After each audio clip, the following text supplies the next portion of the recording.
am Orlando Jones, and I just want you to know that the Moana Nui Podcast will be starting soon. Stay tuned, yo. I'm Veronica Taylor, and from myself and Ash Ketchum, I just want to say, Moana Nui, I choose you!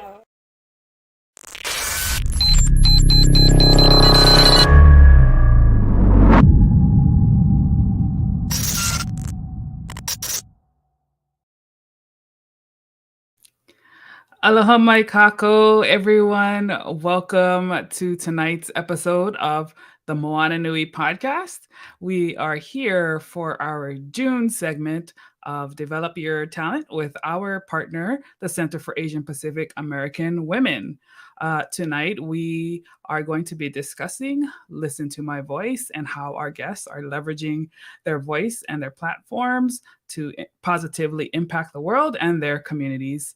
My name is Moana McAdams, and I am the co-host of the Moana Nui Podcast, normally joined by Dana Morgan, but she is off doing some setup for Ranger Stop and Pop Atlanta this weekend. So if you're looking for a fun convention, go downtown to Atlanta and check that out.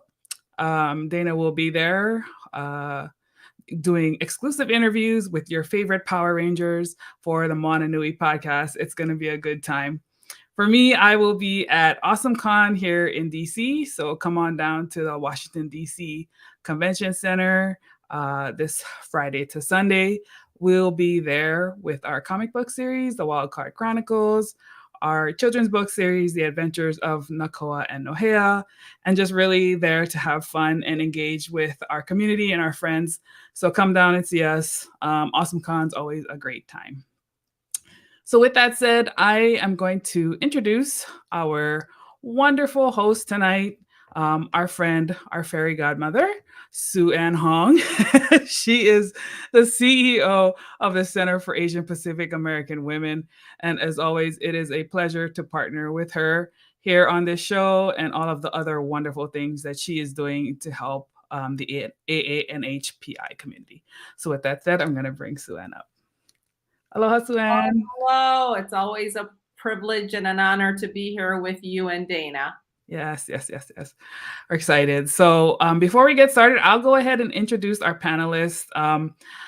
This is kind of a special episode because we are joined by our Apali Sisterhood, and it's really great to see these ladies in this forum. So we'll start with Gigi. Gigi is the Senior Merchandising Manager for Tory Richard, vertical retailer of resort wear in Honolulu, Hawaii. Gigi grew up in Hong Kong and Honolulu and has lived and traveled to various countries across Asia, Europe, and North America.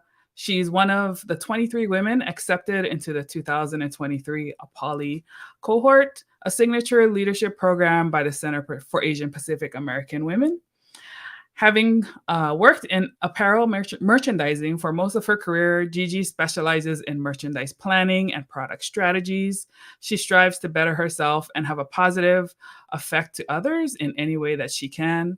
In her spare time, she enjoys traveling, cooking, learning a new craft, running, and spending time with her husband, parents, and 2 rescue dogs. So let us welcome Gigi to our show tonight. Aloha, Gigi. Aloha, how are you? Doing well. Fantastic. I'm so honored to be here. It is, thank you so much for inviting me to the show. It's such a great honor. I've never done a podcast before, so it is my first time, and I am so excited to be part of this. Awesome. Our next guest is Erin. Erin is a proud second-generation Filipina American tech entrepreneur, Silicon Valley native born and raised. She's also known as an internationally acclaimed author of the 2019 O'Reilly Media's Creating Augmented and Virtual Realities, Theory and Practice for Next Generation Spatial Computing.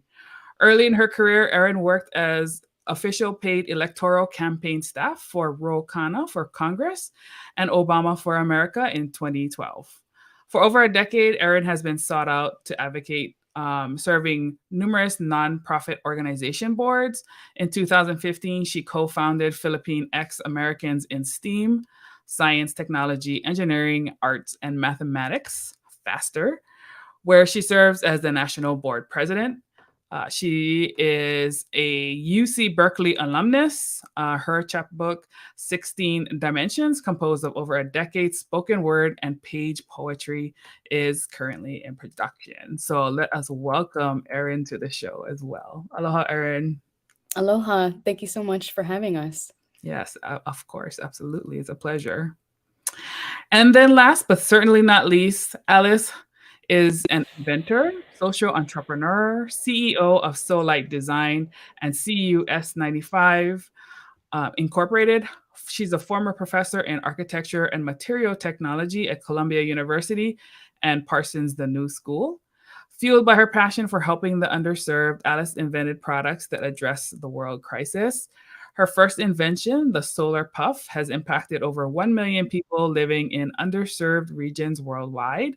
She has won numerous awards, including the U.S. Patent Award for Humanity, and her inventions have exhibited at MoMA, the Modern Museum of Art in New York City, in 2019, and she was featured in Hillary Clinton's book, The Book of Gutsy Women, Fast Company honoree for World Changing Idea in 2022, Marie Claire Power Trip 2022 honoree for the most influential women, 2022 Forbes 50/50 Impact honoree, and also being featured in Apple TV docuseries Gutsy, episode 6 with Hillary Clinton. And Alex has also been featured on ABC Good Morning America on her recent mission to Ukraine. So let us welcome Alice to the show. Welcome, ladies. Welcome, Alice. Aloha. Thank you so much for having us. It's an honor to be here. Yes, absolutely. So with that said, I'm going to hand it over to Sue-Ann to take us through tonight's episode. For those who are watching, please feel free to engage with our panelists in the conversation. You can ask questions in the comments, and we will be answering those as we go along tonight. So enjoy the episode, everybody. Oh, Sue-Ann, you're on mute. Sorry. I'm just having a little soliloquy here. So welcome everyone, and thank you again for joining us tonight. And I am especially excited about this particular episode because it is about Asian American, Native Hawaiian, and Pacific Islander women using their voice. Now, if you think about the stereotype of that soft, demure, speak only when spoken to, how many of us in our culture was told these messages when we were little? And somehow it translates into other places of work, and from my situation, place of corporate. And that affected the way that I led, the way that people saw me. And so tonight, I want you to really think about how these three incredible leaders are using their voice, how they develop their voice, and what can you do as you think through amplifying your own voice. So with that, please put your comments in the comment section. If you have questions, don't wait till the end because these are incredible women. So let me start with Alice first. And just, can you talk a little bit about your background? And I'm asking each of you, what one fond memory do you have about your family? So Alice. Well, I grew up in Korea. I immigrated when I was 4 years old, and we lived in a very poor neighborhood outside of Syracuse. And I remember my parents, my father being an architect and my mother was an artist, and they would make our own furniture. My mother would paint like tapestry and then make clothes out of them. And I remember having the weirdest outfits growing up and being embarrassed to go to school because she would dress me in these weird outfits that she made for me. And thinking back now, I think those were like the most creative inventions that, I was totally embarrassed as a kid, but thinking back, I think it took a lot of balls and a lot of creativity for my mom to do that, to send her kids off to school in these creations. And yeah, that's the first thing that comes to mind. And I think that that instilled that creativity, the using of imagination is something that was instilled in me early on, and I consider it a real blessing now. I was going to say you are definitely influencing that creativity and innovation. And so I can't wait for you guys to hear more about Alice in a little bit. But what about you, Erin? I think for me, it has to be those house parties in the 90s where if you're Filipino, breakdancing, any element of hip hop is just like home. So my brother and his friends would cut up linoleum that we had from our old floors that we would tile, and they would breakdance on it in the backyard on our red deck. And my cousin also was a DJ, so he's best friends with DJ Rocky Rock, which is the Black Eyed Peas DJ. So having that, I still have pictures of it. It's one of my favorites whenever I talk about my family. That's what I usually show. Like, there's me, trying to figure out how to baby scratch. It's really hard to actually DJ. And maybe the second one would just be artwork my dad kept for years of a painting I had at Easter. It's like watercolor, and it's not great. But both my brother and my dad, they're actually really amazing visual artists. So, I think for us, as much as I'm an advocate for science and technology, where that's like a value at home, with like mom is a microbiologist, dad is a toxicologist, like art was always present, and karaoke and things like that. And I was a choir girl growing up for like 10 years. So I think when I think of that, it's a series of like memories that really just express joy. I'm just trying to imagine you breakdancing in the back. I'm just saying. I think that would have been I love it. I love it. Gigi, what about you? Well, so I am a Chinese American from Hong Kong. My parents took my sister and myself, and we immigrated to Hawaii back in 1996, just right before Hong Kong was handed over back to China. So, I was a teenager when we first came to the U.S. Part of my, growing up was in Hong Kong, and part of it was in Hawaii. Definitely, I remember, because I came to the States when I was at that age that kids are they're forming their own clique. So, high school time was definitely very challenging. And then, my parents were already really hardworking people back in Hong Kong. And just as with many immigrants, right, they came to the States and they had to take up just jobs they're not familiar with. And they will take up, multiple jobs at a time and just like work their butts off really to give me and my sister a comfortable upbringing and kind of like, we wanted to do these study abroad things and they will pay for it. As my parents also love to travel and, they would talk about wanting to travel after their retirements. And they both retired during COVID. So they weren't really able to do any of that during the first year and a half. So really one of my fond memories I have with my family is really from last fall.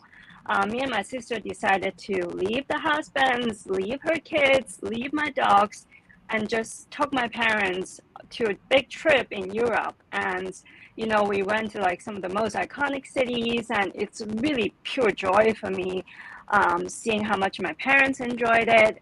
Just, after all that they have done for us, it's really wonderful to be able to finally do something for them and kind of take them on an adventure. So that was my fond memory with my family. Love that. Travel as a way to bond. That's awesome. So let me ask you this. So can you share with the audience, what is it that you do, and provide a little bit of context around that? And then how did you end up as this thing that you're doing right now? How has this become a passion for you? So Erin, can you share with the audience? Sure. So I've been coding since I was 8 years old. So software engineer and computational designer. I think I just wanted to make websites. So most people, when you think about nerdy engineers, they do back-end engineering where design and humanities last. For me, that was first. I started off as a front-end engineer. Again, like I mentioned earlier, my family works in tech. So my parents worked in biotech for 30 years.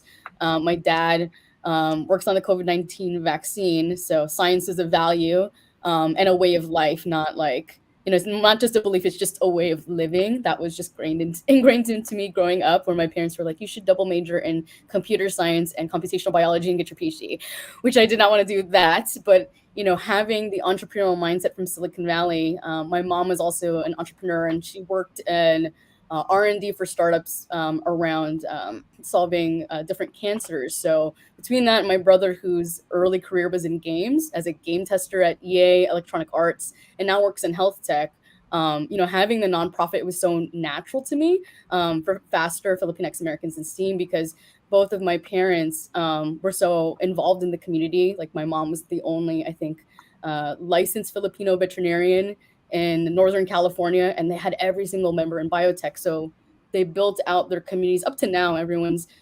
retiring, or when someone gets laid off, tries to find a job, you had a support system. So, for me, with FASTER and also with ALA, Asian Leaders Alliance, which, I used to serve on the leadership team of that organization, which represents 1,000 plus now tech and corporate employee resource groups. If you're Asian American, you find yourself, and the higher you move up into executive roles or as a founder and investor, we're very much still underrepresented in the room. So even if half of Silicon Valley's employees are Asian American, we're not getting promoted at the ranks that we should be. There's still a lot of disparity. So I think, having that, ingrained in me growing up, and now continuing on passing that, that it was like a nonprofit. I was helping my mom found when I was 18, and then now doing it, in my, I think it was like my late 20s and now 30s. And now I'm trying to think of like the next thing of like, how do I continue on that legacy to sustain? That's, kind of where that comes from. And I think for me, a lot of the hobbies that I have, because I've had other careers, like I worked in civic engagement, and now I'm trying to figure out if it's games and film, as it intersects with technology and whatnot. All of that, I think, comes from a deep connection to community with family and our professions, where, our hobbies are like, we turn it into like our job almost. And, for me, there's always an intersection also with art and technology that I think is also really unique, especially with Filipino Americans as well. I love the fact that you are integrating the left and the right brain, right? In terms of STEAM. Absolutely. I'm like, the A is in STEAM, there's arts, there's design. I know there's still engineering stuff, but I'm like, it's all connected. I really consider it being an interdisciplinary type of mindset. Absolutely. The creativity and the innovation, like I talked about. The other thing I wanted to point out is when you think about representation, you guys, McKinsey and Lean In, they do this big women in the workplace study every year. 1 in 4 women in C-suite, 1 in 20 women of color in C-suite, 1 in 50 ANHPI women in C-suite. We got some work to do. And guess what? This is all part of it, is how you develop that voice. So I love the field that you're in, Erin, and making that you're paving the way, and your mom started it. I love that. Gigi, what about you? Well, it's kind of related to my mother as well. My mother was always in apparel business.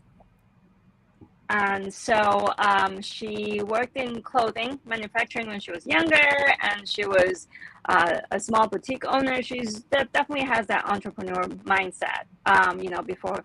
So that was before we moved to the US, and in Hawaii, she worked as a tailor until she retired. So kind of naturally for me, when I first started college, I refused to even entertain the apparel design and merchandising program. I was secretly interested, but I was like at that rebellious stage. I was like, I don't want to follow my mother's footsteps. I want to do something else.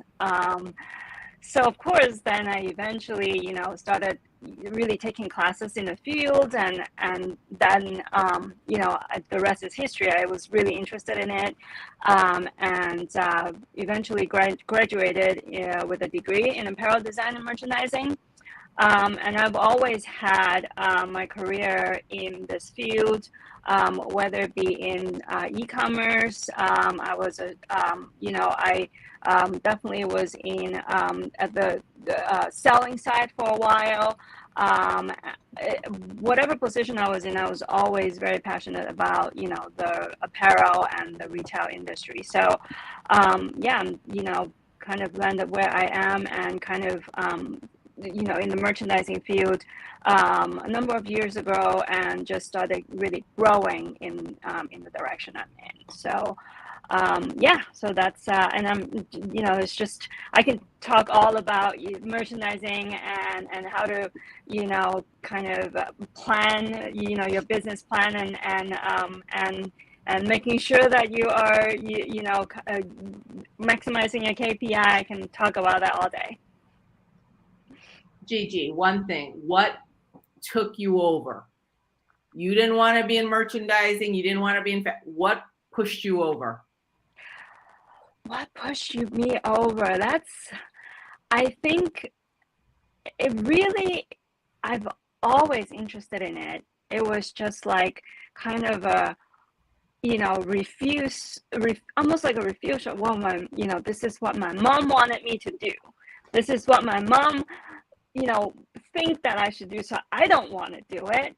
But then I think it just eventually I was like, there's a class and I should take it, and I'm gonna see if it will work out, and I think that did it. I started taking classes, and mind you, my mom would be like kind of helping me and commenting on my homework back then, and it's always like there's always a fight, right? But then at the end, it's the love. I do love this field. Yeah. I know we don't want to listen to our moms sometimes. It is what it is. Alice, what about you? How in the world did you end up inventing solar lights, for goodness sakes, and change? What did you do? So I had my son in 2004, and we were going to the doctor's office so often. He had asthma, and there's a saying, a worried mom does better research than the FBI. And so I did so much research on why there were so many kids with asthma in the doctor's office in New York City. And it turned out that 75% of the pollution comes from energy consumption in buildings, fossil fuels. The pollution is so intense that it's actually changing our genetics as a human species. Like when we were young, having celery and peanut butter was a really good snack for kids. And now you can't touch a school with a peanut or anything like a nut for miles. So at that point, I decided to focus on solar energy, because the sun is, free energy. It comes to the earth. It's the most powerful source of energy that comes to the earth every day. And I was teaching material technology at Columbia University, and the trend in material technology is everything's getting thinner, lighter, faster, stronger, smarter. And I was sewing solar panels to fabric and thin substrates. And then, I always say that there's never a straight line in terms of fate or destiny, or, the journey that you're taking. There's always going to be forks in the road, and a few steps back and a few forward all the time. So, and you have your day to day, but then you have these moments of chaos that affect you, or serendipity, things that you don't expect, that you have to overcome and are challenged with, that maybe you've never been challenged by before. And you have to either rise up to that challenge, or you lean back and become a witness. So, after witnessing so many natural disasters occur more frequently, when the Haiti earthquake happened, I decided to step in and change my curriculum around at Columbia. And I asked the dean if I could change my curriculum to be an innovation studio to help Haiti, because, natural disaster after natural disaster, this is going to keep happening. And he let me, and we basically did a whole bunch of research on Haiti, and it turned out they were just a microcosm of what was happening globally. There were the extreme poverty. People were living on $3 a day, and they were spending 30% of their income on kerosene to light their world at night. And most of the country was not electrified. And globally, 2.6 billion people have no access to electricity, and they use kerosene.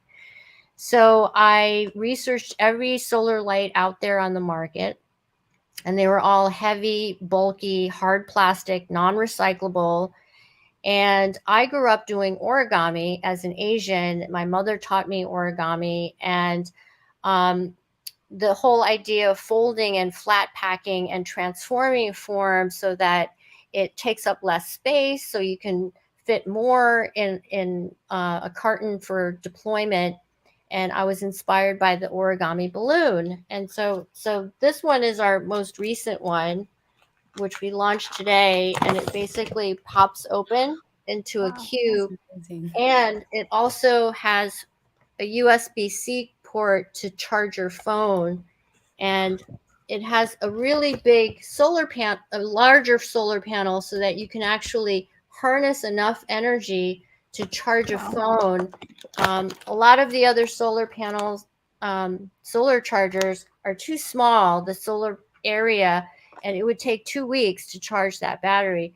So anyway, so that's an example of using the origami, the Asian art of folding paper, and applying it to a solution for light. And also using solar, you're actually giving people money back, so that they don't have to spend money on kerosene. They can use that for food, clothing, education. And when I found that out, I decided, that's a win-win situation. And that's when I decided to become a social entrepreneur. So fast forward 7 years, we launched the first product. Now we're launching I think it's our 8th product. And we've impacted millions of lives worldwide. And I just came back from Ukraine to deliver lights to children with PTSD in Kyiv and Lviv. And I just came back from Turkey, delivering lights to many children in tent camps, because so many people after the earthquake, they have no homes. And right now, temporary housing are tents, and they usually end up staying there for 5 years. So I think they call it transitional housing. And when I go to these places, my passion is really to help people and make lives better. I feel like I always say that I think God has given me this courage or bravery to be able to go to these red zones to help people. And that's where I get my fulfillment, in terms of, this is why I'm here, and this is why I'm doing what I'm doing, because when I see these kids' faces light up and smile after these incredible atrocities that they've gone through, I feel like everything, all the hardship and all of the pain and suffering I've gone through as an entrepreneur, it's worth it. I just think that what you're doing is absolutely incredible. And again, taking your creativity, applying it to science, again, that left brain, right brain, Erin. So incredible, and just the lives that you're impacting. So let me ask you this about voice. So when was the first time, or when did you know you had a voice, that you could speak out or speak passionately about something in particular, and how did you harness that, Erin?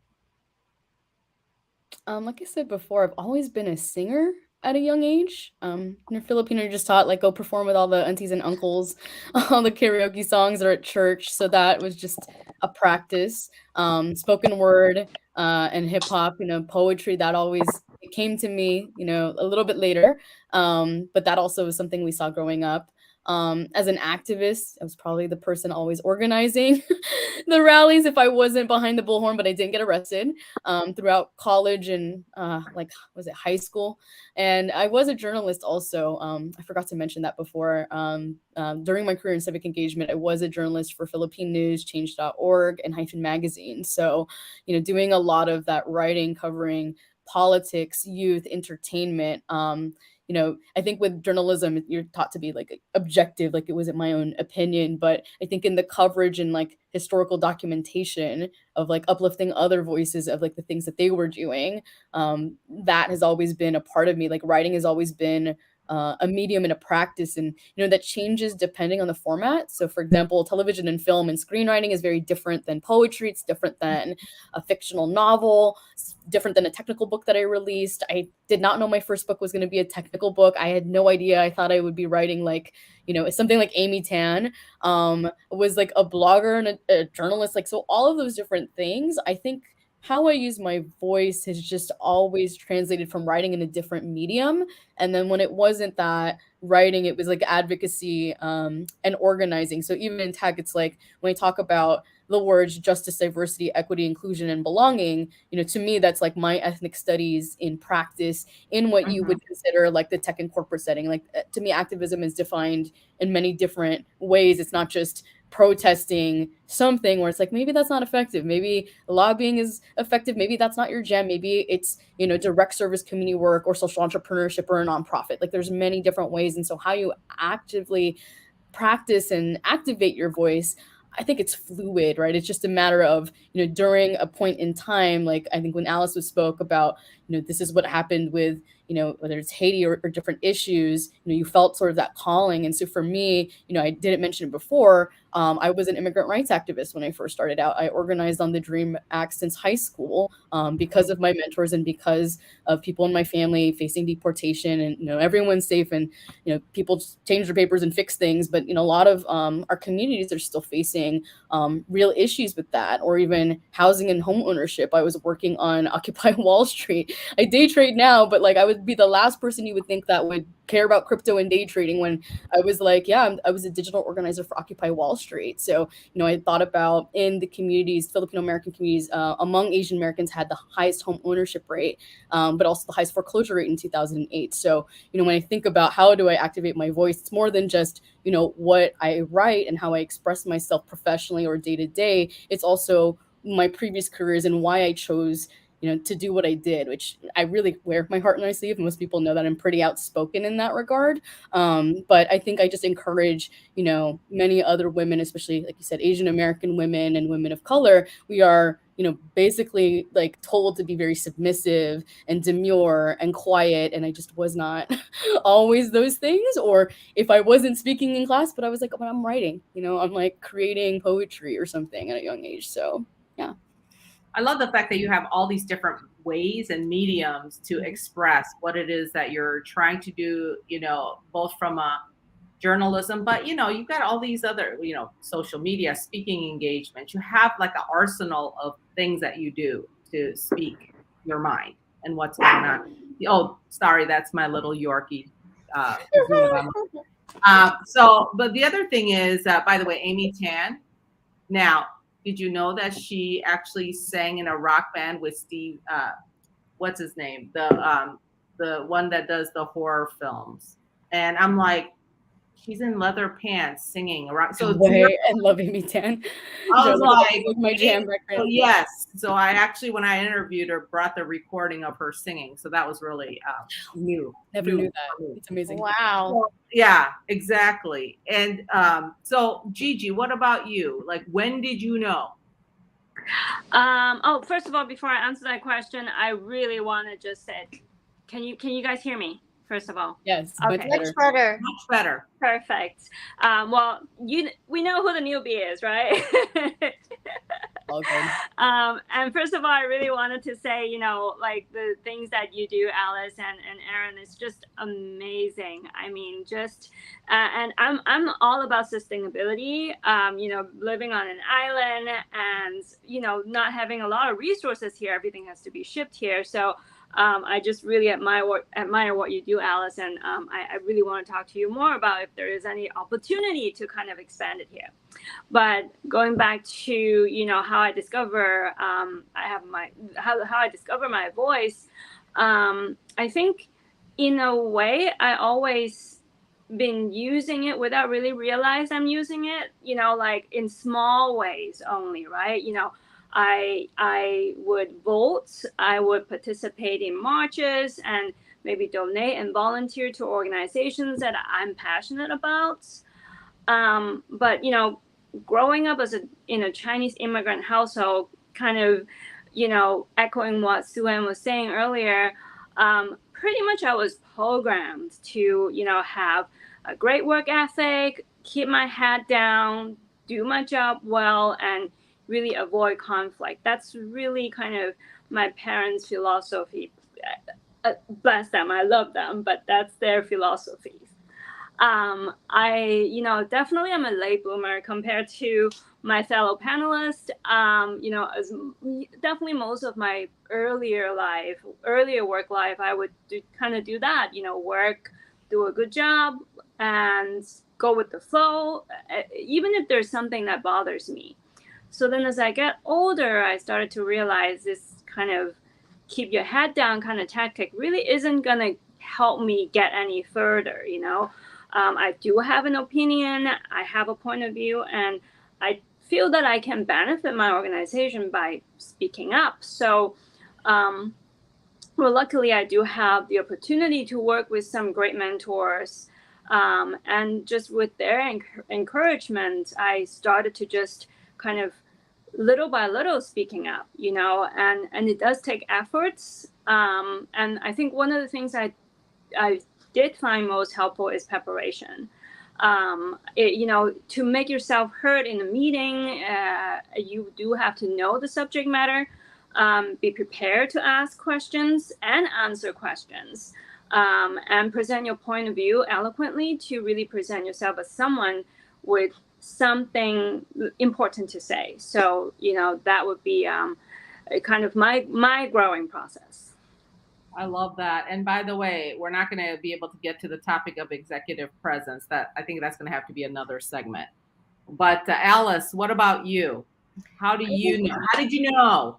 This is such a great question, Sue-Ann, and I really can so relate to both Erin and Gigi, all of your stories of how you found your voice and relationship with family, and understanding that we're part of a larger whole where we learn things from our mentors and people that we're inspired by, like people that we read, and something sparks energy inside of us and creates an incentive for us to be like them and model ourselves somehow differently, evolve ourselves differently from these mentors. And then also teachers in our lives, and they could be, not. I had a lot of terrible teachers in elementary school, and my elementary school actually shut down at a certain point. They closed it all down, but I'm just really grateful for just one or two fantastic teachers that instilled a mentorship and love and admiration into my life that gave me courage and inspired me to do more, to work harder, to excel in ways that were not average. And I think that especially in Asian culture, a lot of us have parents that come from generations of trauma, post-war, immigrating to a new country. That's huge amount of stress, and psychologically. And so the children that grow up in those families in the new country, they have the weight of that, somehow. And I think part of our challenge as kids is to find our own identity. And that's where, I can relate to Gigi, and being challenged to be different, because it's so daunting, the kind of pressure that our parents, especially Asian parents, put on their kids. It's so hard to live up to their expectations, because they realize how hard life is, and you can't blame them. But as children growing up, you really struggle for your own identity. And I was pathologically shy when I was little. I was so afraid to speak up in public. But when I was in school, in architecture school, you are forced, regular, courses, at the end you have a final exam. But in architecture, you have to pin up your work and models, and you have to speak, and you have to defend your work publicly in front of a jury. And so doing that actually really helped me to start speaking about my work. But it was only until I found a point where I found something that was larger than myself, that I keep telling people, I wouldn't be doing this if it was just about me. If it was just about money, but when I realized the impact that it would have on my son's future and his children's future, that if I could have some sort of impact on their lives, then it's worth it for me. So at that point where it becomes something larger than myself, there's no amount of energy or passion or kind of strength that you'll be able to exhume from from the depths of your soul when you find that moment of passing that threshold of finding something larger than yourself, and the courage comes. I love that. It's that tying to whatever it is that you're doing to a mission and a vision of what it is that you're trying to do for the greater good. And you did it for your son, and that's just so inspiring, And so let me ask each of you a question around building constituency, because when you're using your voice, when you're trying to get your message out, you are building a constituency and you're growing that constituency. How are you doing that? Can you give some specific examples of how you do that, just to give some tips and hints for our audience as you're talking about voice? So Gigi? So I think for me is really the first thing to do is just to put myself out there. I'm an INTJ, so I am the thoughtful analyst. I'm also an introvert, so I'm not naturally I'm not a marketer. So having to talk to people, advocate for myself, it didn't come easy for me. So at work, for example, I really do have to take the initiative and the steps to reach out to other department managers, store managers, stakeholders who would affect what I do, and schedule regular meetings with them. And definitely bring ideas, information that would benefit the other party when you come to these meetings, so then the other side finds it valuable for them as well. And it really wasn't something that I could do naturally. So I definitely have to constantly remind myself to do it. But once I started doing it, it's quite easy to notice that the opportunity really is everywhere. Aside from work, of course, joining an organization that really resonates with you and align with your values, I think that's important. So, and that could provide you with a support system. For me, CAPAW, definitely,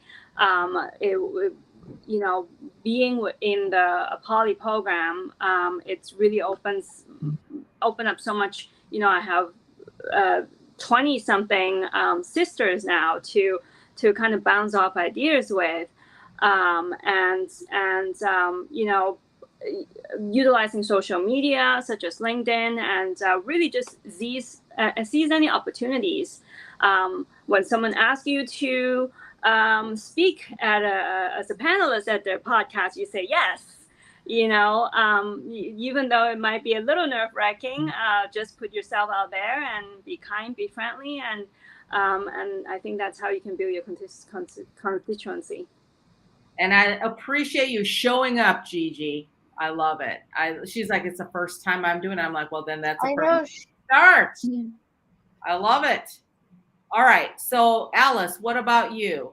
How do you build constituency? Well, I guess I have a lot of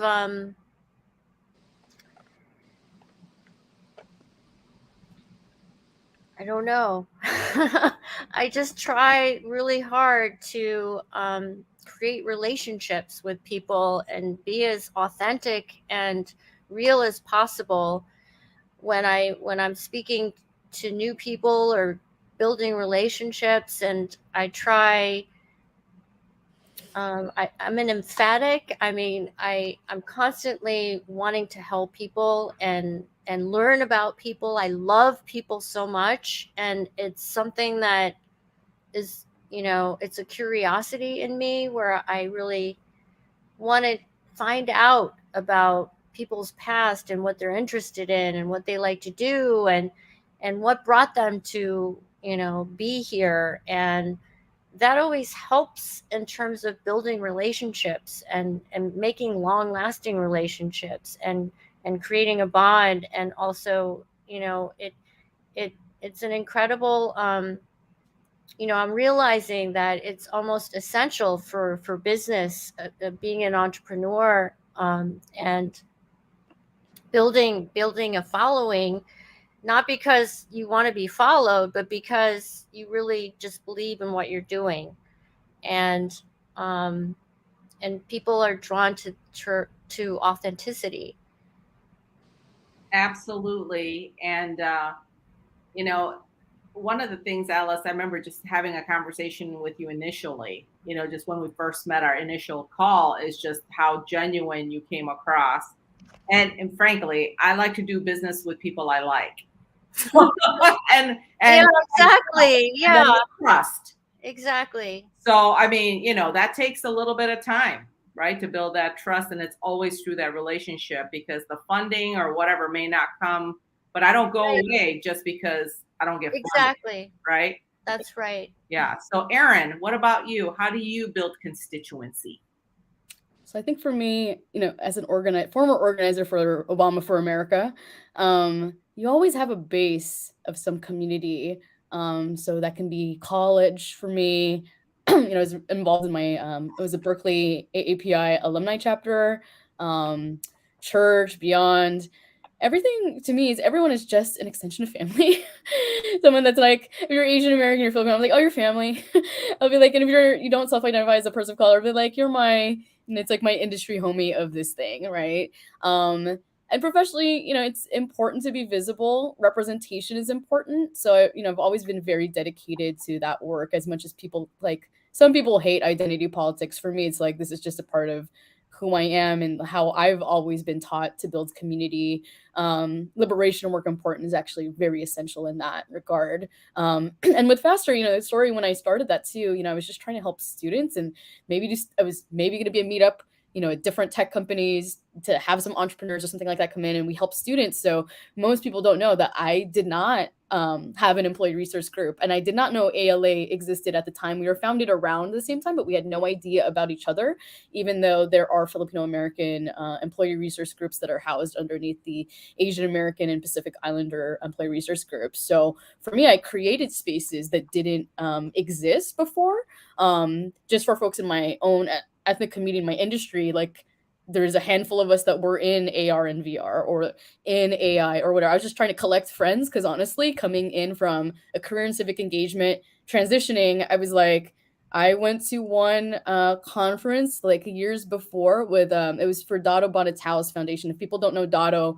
he was a pioneer and one of 3 people of color in Homebrew Computer Club with Steve Jobs and Steve Wozniak. So he's a self-made entrepreneur and he has a foundation that's supporting the Philippines in innovation. And so for me, going to those conferences, with my parents or with my friends growing up, there was a base, although it's very focused on like Asia as opposed to the United States. I think for me, I was trying to find, I was like, so where are all the other high net worth individuals that could write a check to Rokana? Because most of the rooms I was in, it was self-made folks who were CTOs of Silicon Valley, a lot of the pioneers, but most of the rooms were cis, straight, white, male. Occasionally, if they were Asian, they were South Asian or East Asian American. Rarely women. If they were white. And I was trying to figure out how am I building a fundraising constituency base if the district we're representing, Congressional District 17, which represents Fremont all the way to Cupertino. So it's the first Asian American district outside of a majority district outside of Hawaii. So the highest voting ethnicities and populations were Chinese, Indian, Filipino, and Vietnamese. And most of those folks are working class. They're not necessarily all entrepreneurs in tech. Some are there, but it's very hard to find that list. So I was trying to make that, part of my central focus when I was leaving the campaign. And after I'd left it, just finding that community, it's like, oh, well, there's not a lot of us. Or, hey, there actually are folks that identify as me from my ethnic community or racial identity. And so outside of that, as a woman, other professional groups. So I started off with meetups. So before my other nonprofit, we had shut that down after a couple of years and I was teaching classes on AR and VR at Cisco while my co-founders taught at Unity. It started off as a meetup. So, how many different Twitter lists I've had over the years of Asian American journalists who are part of AAJA, LinkedIn, Google groups for authors and speakers, a lot of the lawyers in Silicon Valley who founded their nonprofits, and professional development groups as a part of the Lean In movement. I think I was just so connected to naturally being an evangelist for your cause. Like I was an evangelist for women who code. And for me, it's always about helping. Like you want to get a job in tech, we want to learn. How are you serving your community? What do you share? And this is a transformational sort of relationship, not a transactional one. I think when we say the word networking, people automatically go, oh, I can't do that. I'm like really shy, or it's like gross because people just want something from me, right? So I try to not frame it that way and try to make it more personable so that, like I want to develop with you in this sort of like friendship for something that we like to do, if that makes sense. It's much more soft when you put it that way. Well, I hear a couple of key things here. One is when you see a need for creating spaces, you create it. You don't wait for somebody to create it on your behalf. I love that. And the fact is, the second thing is the ability to kind of work cross, whether it's AAJA or other groups, just not being in a silo. Like you are literally like saying, hey, I'm going to build these relationships and we're going to do something together. And then I think you just have the passion for what you're talking about and what you're doing. So that comes out, right? And it engages people. So I love that. Gigi, what about you? To how do I build constituency? Yeah. So we talked about that already, I thought. The in terms of constituency that's internally to Tori Richard. But what do you do outside of Tori Richard? So I don't really have. I would have to say more on just kind of outside of work. It would just be it's a lot of like for example, networking. Yeah. Just using social media like LinkedIn. That's, I think, a big one for me to build a network. Using, other volunteering organizations. CAPAW was a really good resource for me currently. Really just reaching out to other people. I haven't, I'm definitely not as kind of involved as Erin with all the, different organizations she's in. I'm definitely trying to, do a bit, definitely do more of that. But I think, for me is really utilizing LinkedIn and expanding my network that way. LinkedIn is very important especially I think with the pandemic, it became much more important than I think people realize. And how you build that profile and how that gets laid, it's very important. Alice, I was going to ask you if, our attendees are saying, okay, I don't have time to do 7 things, okay, for using my voice. But if you were to say, I'm going to give you one piece of advice, what you can do to make a change or make a habit, doing something now to make a difference in using your voice, what would it be? Doing something right now.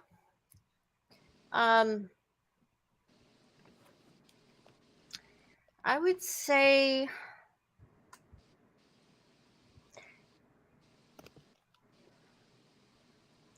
break out of your comfort zone. Take a risk and go beyond a boundary that you're used to, and take that risk into the unknown, and don't be afraid because you have nothing to lose. Because it goes back to, I think it was Steve Jobs that said, that if you don't love what you do, you'll be eaten alive. And there's so many people that just end up quitting. Yeah. Because they just don't have that passion. Yeah. So in order to succeed, you have to go past that threshold of into the unknown and taking that risk. And it can be a small risk, and then it can become a bigger risk, but it can be a minuscule risk. And it can start, but the toughest part is starting. Yeah, absolutely. By the way, what's the worst that could happen? Somebody says no. That's what I learned. Exactly. Right. And and you know what? The selling starts when they say no. Yeah, exactly. Erin, what advice, practical, actionable thing can people do to elevate their voice?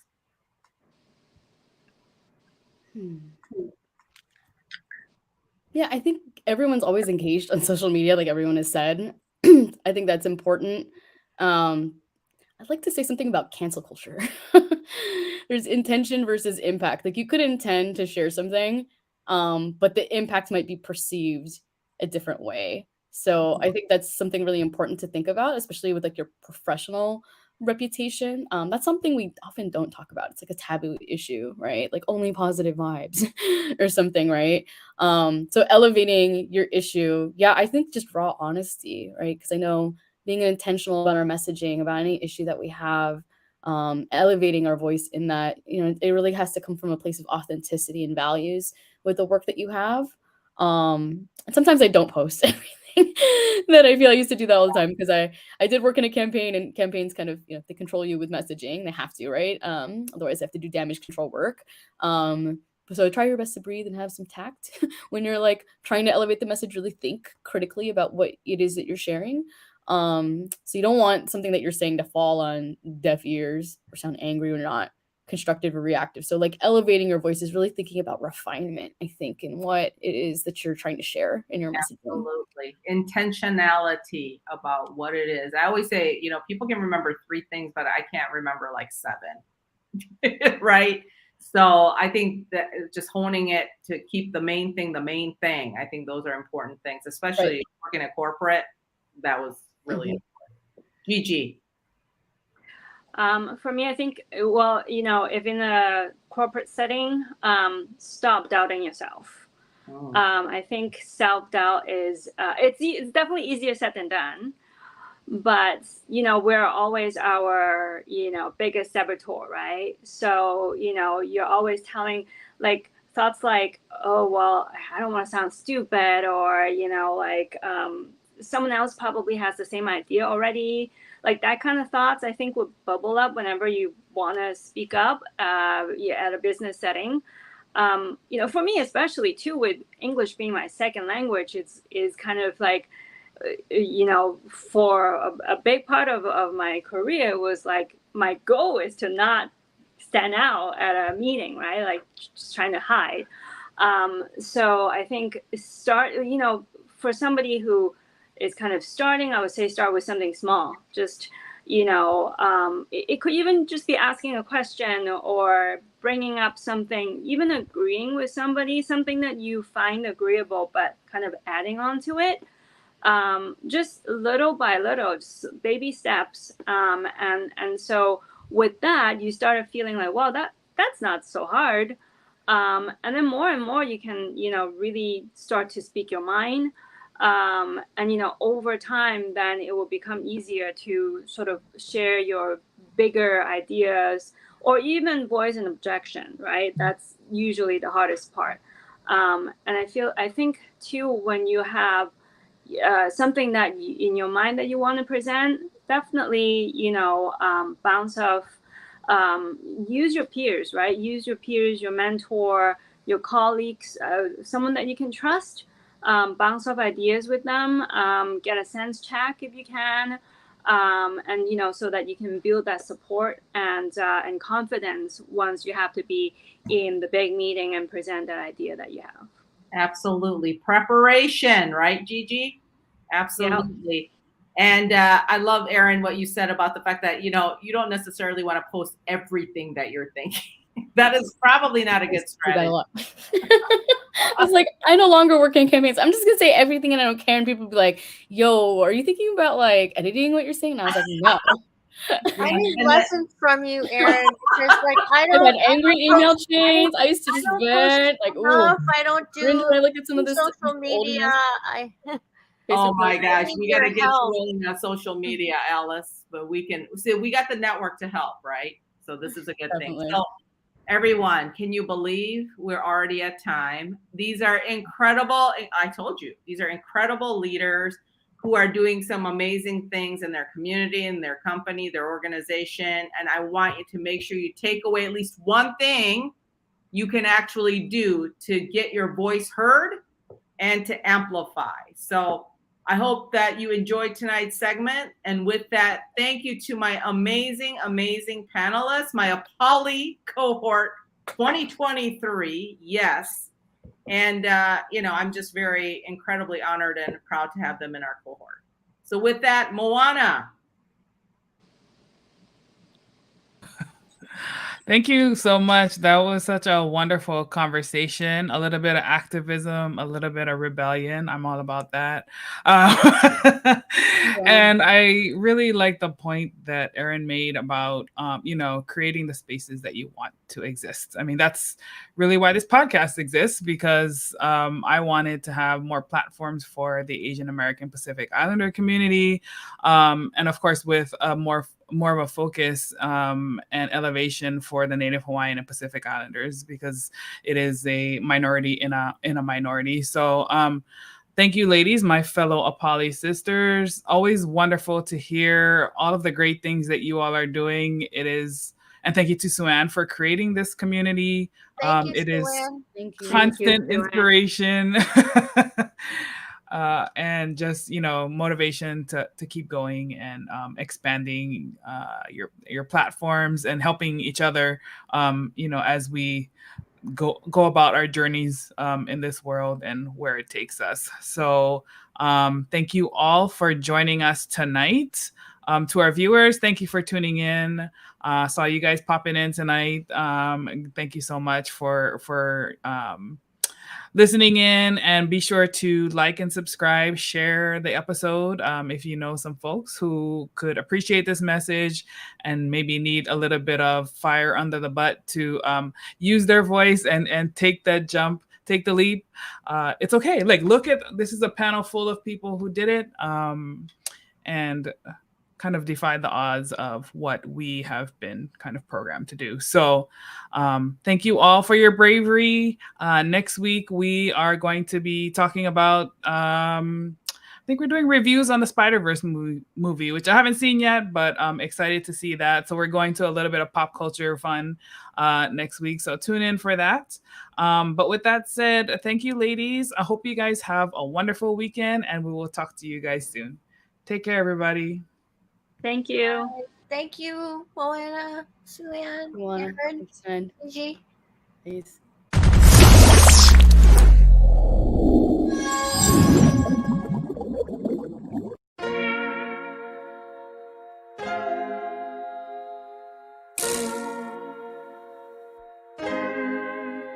So many stories left to tell, even if we have to ourselves. Can't keep history on the shelf. If we won't tell it, we will. If this the land of the free, it was a freedom then, when they annexed Hawaii and called it Cedar Lands, without any type of payment and no signing off. Called themselves the Republic in 1894.